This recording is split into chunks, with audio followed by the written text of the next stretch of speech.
Monsieur le Président, c'est quand même grave ce qui se passe. Mais qu'en est-il dans les détails de cette stratégie de déstabilisation pour que les Nigériens et le monde entier comprennent de quoi il s'agit? La stratégie de déstabilisation, elle est simple. Elle consiste, dans un premier temps, comme je l'ai dit, à financer, à équiper, à entraîner et à positionner des mouvements terroristes le long de la frontière de la Confédération. Pas seulement du Niger, mais de la Confédération. Parce que l'objectif étant la dislocation de la Confédération. En ce sens, qu'est-ce qu'ils ont fait? Les Français, avec bien sûr l'accompagnement de l'Union européenne, qui reste, malgré l'évidence, accroché à la politique meurtrière et folle des autorités françaises, les Français ont positionné déjà le 25, je dis bien le 25, la nuit du 25 au 26 octobre 2023, du matériel dans le bassin du lac Tchad. Au moment où il s'est replié, où il s'est désengagé du Niger, en passant bien sûr par la voie terrestre qui nous liait avec la République sœur du Tchad. Oui. Ils ont pris contact avec les terroristes. Ils leur ont proposé, les terroristes de l'aile clan Bakura, avec Abou Oumaima, leur chef, et les terroristes de l'aile Iswap, avec Abou Moussa al-Barnawi comme leader.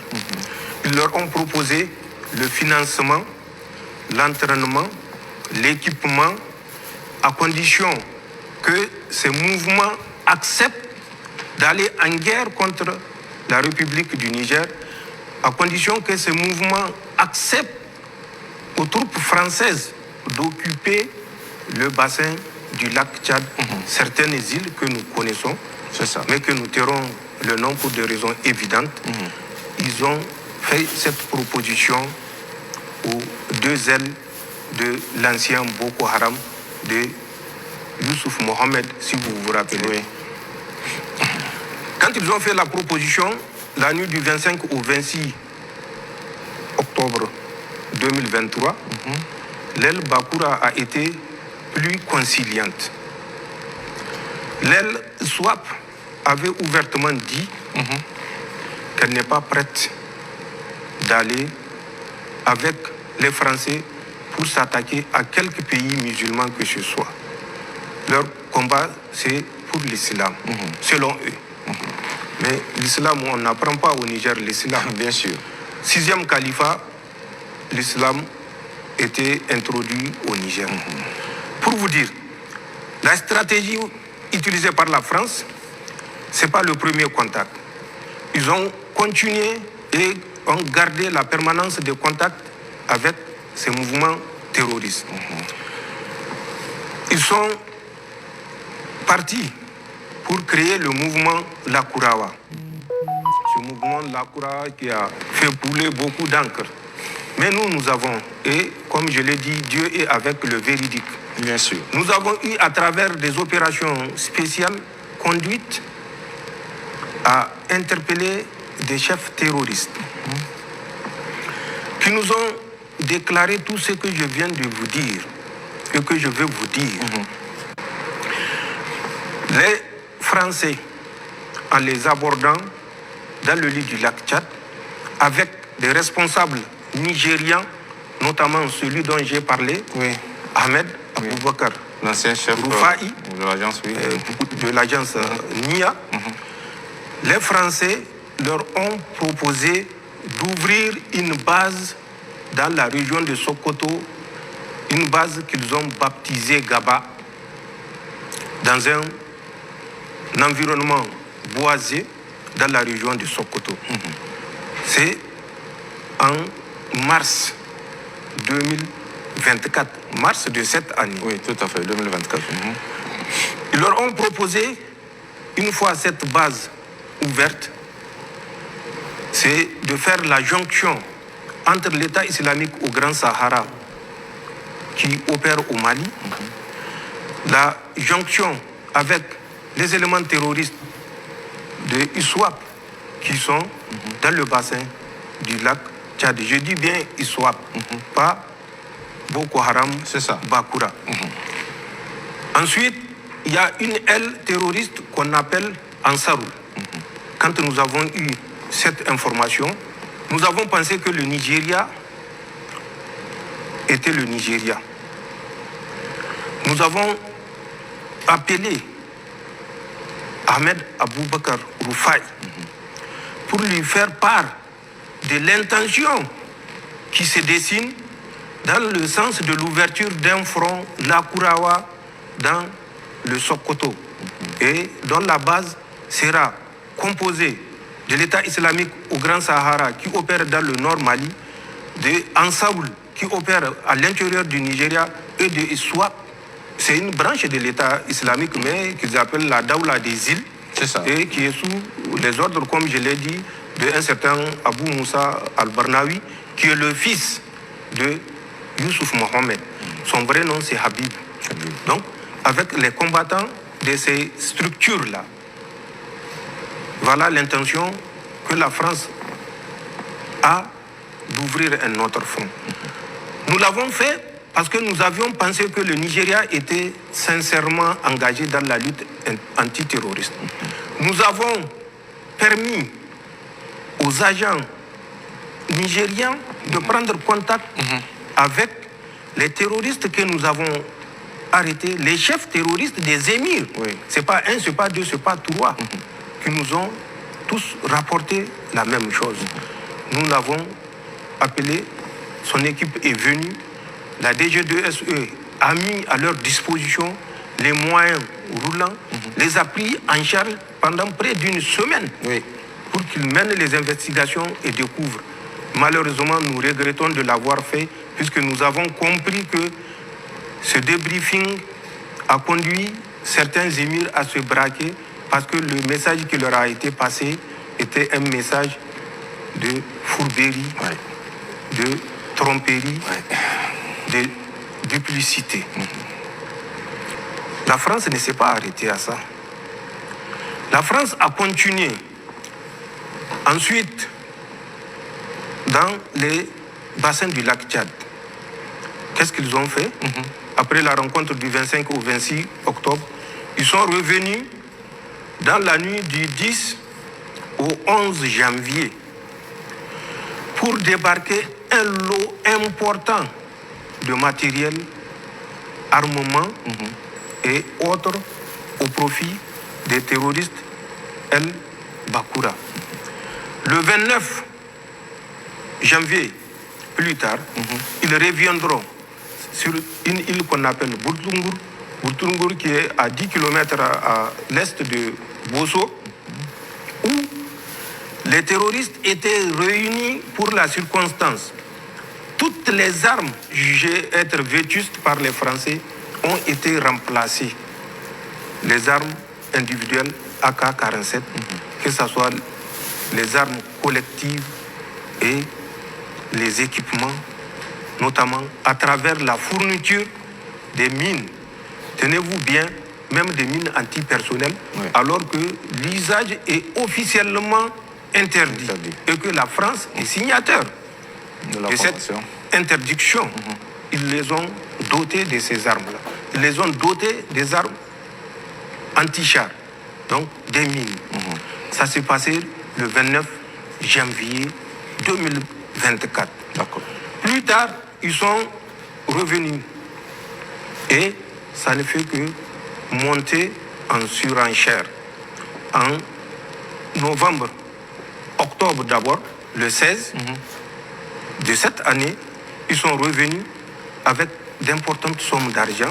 Nous l'avons annoncé dans un éditorial.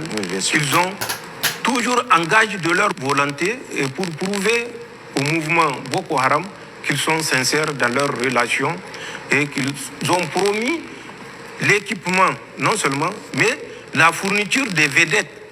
C'est des pirogues les vedettes des pirogues avec moteur, mais pas des pirogues. Hein. C'est des vedettes conçues pour le déplacement sur la mer ou toute étendue d'eau. D'accord. Ils ont promis 100 vedettes au mouvement Boko Haram.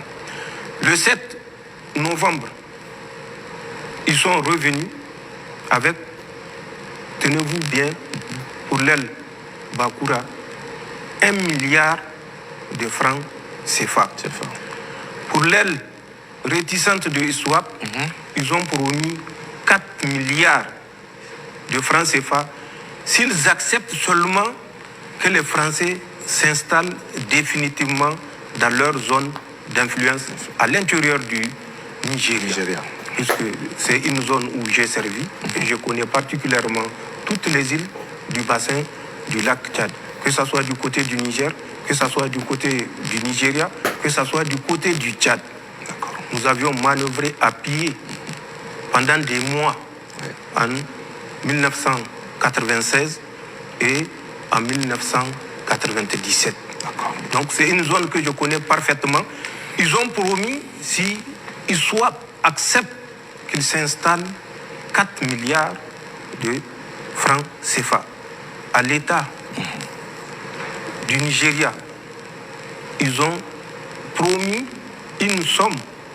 Je laisse le monopole au président Tinubu de dire combien les Français lui ont proposé pour s'installer dans l'État du Borno. D'accord. C'est pas fini. Les Français ont mobilisé les terroristes et quand ils étaient arrivés en décembre, le 7 décembre, voilà ce qui s'est passé. Ils ont décidé, toujours pour vous donner une idée, pour donner au peuple nigérien l'envergure du grand complot international qui est ourdi, ils ont demandé à Boko Haram de constituer une compagnie de 150 hommes qu'ils vont positionner dans le nord du Niger. La France s'occupe du paiement intégral du salaire des 150 combattants déployés par Boko Haram, qui seront rejoints par les mouvements, ça c'est les Français qui ont dit ça, qui seront rejoints par les mouvements de Risseboula. Ensuite, des mouvements rebelles qui sont dans le nord du Tchad. Et ils vont faire un front commun installé à l'intérieur du Niger, dans les chaînes du nord Niger, pour faire la guerre au Niger. Nous avons donc les combattants installés dans les chaînes du nord Niger. Nous avons les combattants installés dans le bassin du lac Tchad par la France. Nous avons les combattants Lakurawa. Nous savons comment ils ont été mis en place, et je vous l'ai dit, installés dans la zone. Vous prenez de Sokoto jusqu'au Kébi, Gaba, Koyambana, Paouni, Sarma, Baraya, Tangaza, Haske 1, Haske 2. Tout ceci sont des positions, je n'ai pas cité l'intégralité. Il y en a encore un chapelet de positions entre Sokoto, Zamfara et Kébi. Notamment Kaïji, qui est une forêt également, où ils ont également des éléments Lakurawa, notamment les deux super camps. Et je crois que, puisque nous avons dénoncé, le chantier a été arrêté, où les Français avaient l'intention à Gidankata et puis Gigani de construire deux super camps où ils vont stocker du matériel que les terroristes qui sont dans la forêt de Sarma seront chargés particulièrement de récupérer et acheminer une partie dans le nord Mali. Nous avons à l'intérieur du Bénin, c'est une ceinture, suivez bien la description que je suis en train de faire. D'accord. Dans le nord Bénin, nous avons Porga, nous l'avons dit, nous l'avons répété. Les forces spéciales présentement en Afrique sont dans deux pays. Un pays où ouest-africain et un deuxième pays ouest-africain qui est le Bénin. Donc 2 pays de l'Afrique de l'Ouest, ils se reconnaîtront. Mais le Bénin, lui déjà, je le dis et je le répète, il se reconnaît. Ils sont à Porga et dans la forêt particulièrement du W. Pour ceux qui ont l'utilisation des coordonnées, vous utilisez 11 degrés, 0,2 minutes, 49,63 secondes nord. Ensuite, vous utilisez 00 degrés, 59 minutes, 35 secondes 20 est. Vous marchez à l'azimut 315 degrés, à moins de 5 km, vous allez tomber sur une des 2 positions que nous connaissons, des forces spéciales françaises. Que ceux qui doutent peuvent se mettre à l'exercice et essayer. S'ils ne savent pas positionner un point sur la carte, qu'ils s'approchent des militaires qui vont reporter ces coordonnées que j'ai données sur la carte et vous verrez bien que c'est l'aérodrome de Porga. Je l'ai dit, la distance même, la longueur de cet aérodrome-là dans un précédent entretien. Marcher à moins de 5 km sur l'azimut pour faire court et que les gens comprennent. Nord-ouest, vous tomberez sur la deuxième des positions que nous connaissons à l'intérieur du Bénin. Ces forces spéciales qui sont au Bénin sont chargées de l'encadrement, du financement et de la formation et équipement des mouvements terroristes, toujours tendant à ceinturer le Niger et les États de l'AES, la Confédération. Ils ont ouvert 2 centres d'instruction.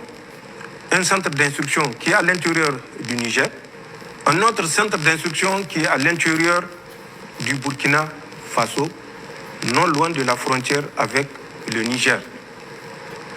Ces centres d'instruction, pour ceux qui sont du côté du Niger, a pour mission de former, avant la fin de l'année, 400 hommes, financés par les Français. Le financement est déjà acquis et le terroriste responsable du centre d'instruction qui est sur le territoire nigérien, c'est une fratrie, 2 frères pour être plus précis, un certain Souley Yero et son frère Ali Yero. Souley Yero est parti à la rencontre des forces spéciales françaises dans le mois de novembre. Il a perçu suffisamment de centaines de millions, pour ne pas dire de milliards, de francs CFA, je le répète, qu'il a ramené pour assurer la gratification de ces 400 terroristes dont le recrutement et le financement est assuré par la France à travers les forces spéciales positionnées à l'intérieur du Bénin et dont j'ai donné les coordonnées géographiques. Tout à fait. L'argent qu'il avait ramené sera utilisé comme suit. Les 450 terroristes qui sont recrutés auront chaque semaine, si le programme est respecté, 50 000 francs Par semaine. par semaine. Et c'est la France qui paye. Et c'est le CFA qui paye. Ce n'est plus le CFA, c'est le CFRA, Communauté financière française, puisque ça n'a rien d'Afrique. C'est la France qui paye et la France, ça ne lui coûte rien du tout. Bien sûr. De dépenser des CFA. Le centre d'instruction qui est du côté du Burkina, également, nous n'avons pas certes l'effectif, mais bénéficiera des mêmes avantages que le centre d'instruction qui est basé sur notre territoire. Mais avant, il est important de le rappeler, en mai, première quinzaine du mois de mai 2024, les Français avaient à un certain moment fait courir la rumeur, le temps de se rendre compte que c'est une bourde, et ils se sont tus. Ils avaient annoncé, à travers toujours leurs médias maléfiques, que les autorités nigériennes, du Niger, nigériennes, pas nigériennes, bien sûr, nigériennes, auraient envoyé des terroristes à l'intérieur du Bénin pour kidnapper des Occidentaux. Précisément, un Canadien et puis un Danois. Ils se sont rendus compte que c'est une bourde, puisque c'est des instructeurs qu'ils avaient recrutés eux-mêmes. Maintenant, pour faire avaler le boa aux Africains, c'est le voleur qui crie au voleur. Ils se sont rendus compte que ça ne les sert pas. Et nous avons suivi ces deux otages entre parenthèses. L'évolution, je l'ai dit lors d'un entretien précédent, également de ces deux otages sur le terrain. Ces deux otages ont été mis à la disposition d'un certain Jafar Dukou, qui est émir.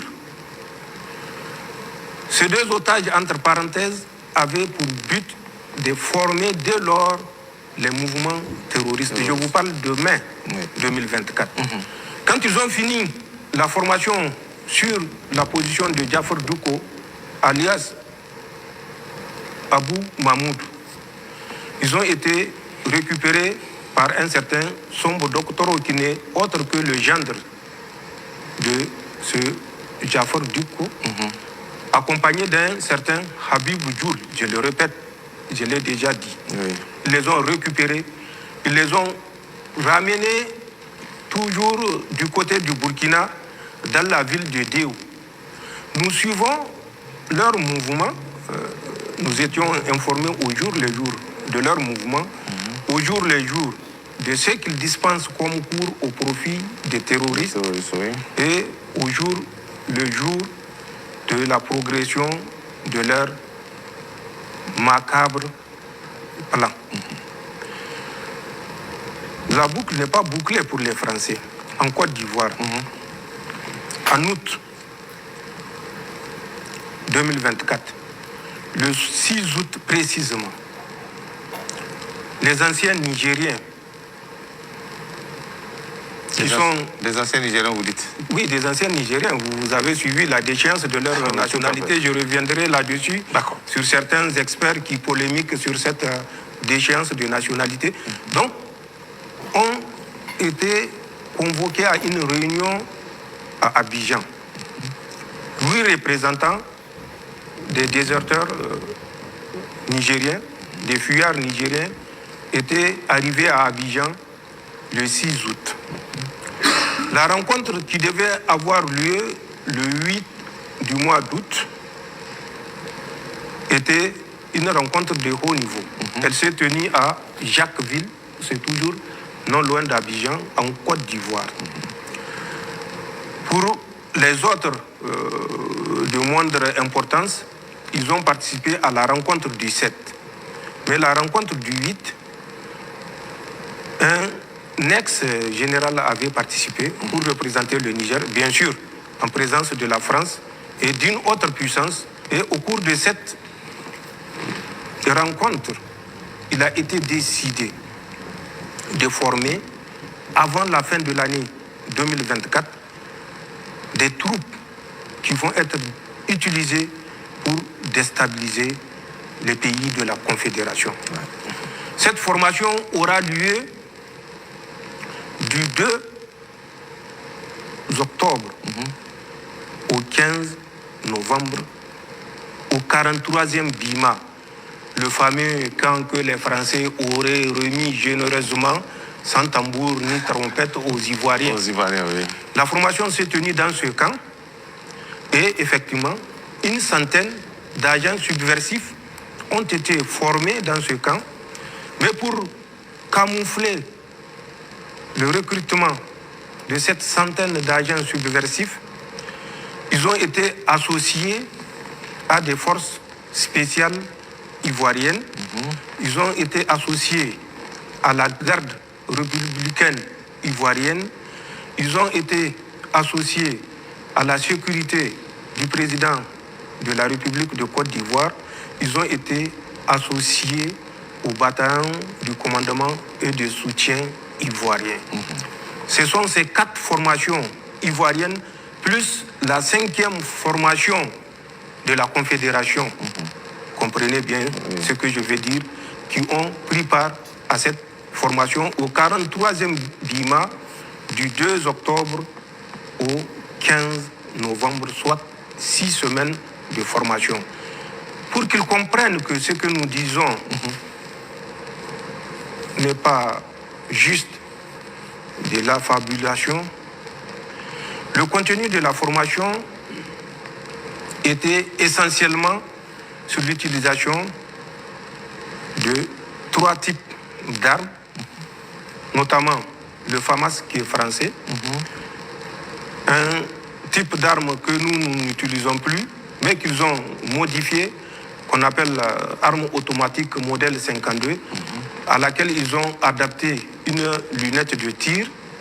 Ensuite, bien sûr, le AK-47 pour faire bien pour la force destinée à la Confédération. C'est ça. Puisque si elle opère sur notre territoire avec des FAMAS, ça peut éveiller des soupçons. Donc, il y a l'arme AK-47 qui a été utilisée dans le cadre de cette formation. C'était une formation intense sur le service de l'arme, sur des séances de tir dans toutes les conditions, sur le combat en milieu urbain, suivez bien ce que j'ai dit, le combat en milieu urbain, sur la reconnaissance des résidences des VIP, sur la prise d'otages, enlèvement. Je dis bien prise d'otages, enlèvement. Des forces ont été formées et entraînées pendant 6 semaines à ce métier par les forces spéciales françaises. Les instructeurs étaient 11. 6 étaient venus de la métropole et 5 étaient des instructeurs du 43e BIMA. Sur les 5 instructeurs du 43e BIMA, il y avait des Ivoiriens d'origine, mais qui ont la nationalité française, qui sont des instructeurs au nom de la France, puisqu'ils sont des Français. Tout à fait. C'est la boucle de l'encerclement, non seulement du Niger, mais de la Confédération.